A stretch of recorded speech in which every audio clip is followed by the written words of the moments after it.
ఎన్టీఆర్‌కి భారీ ఆఫీస్ ఇచ్చారట వైఎస్ షర్మిల. జూనియర్ ఎన్టీఆర్ రాజకీయాల గురించి మాట్లాడమని షర్మిలని ఇటీవల అడగగా, ఎన్టీఆర్ వస్తారంటే కాంగ్రెస్ పార్టీ తరపు నుంచి సీఎం అభ్యర్థిగా ఆయన నిలబెట్టడానికి కూడా నేను సిద్ధమే అంటోంది వైఎస్ షర్మిల.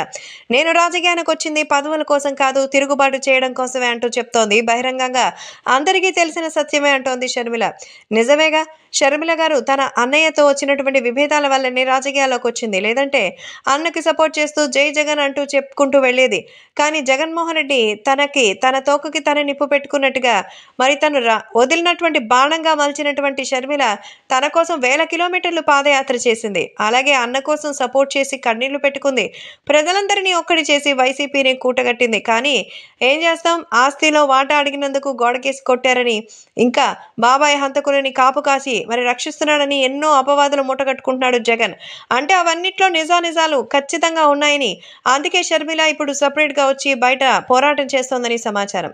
అందులో కాంగ్రెస్ పార్టీలో చేరి ఇప్పుడు ఏపీ అధ్యక్ష బాధ్యతలను తీసుకున్నటువంటి కాంగ్రెస్ కి సంబంధించిన నాయకురాలిగా మారింది.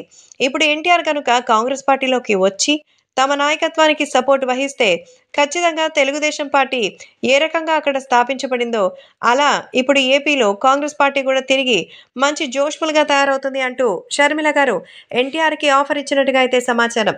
మరి షర్మిల గారు సీఎం సీట్ ఇస్తారట కాంగ్రెస్లోకి వస్తే. జూనియర్ ఎన్టీఆర్ గారు ఈ విషయంపై కాన్సన్ట్రేట్ చేస్తారా?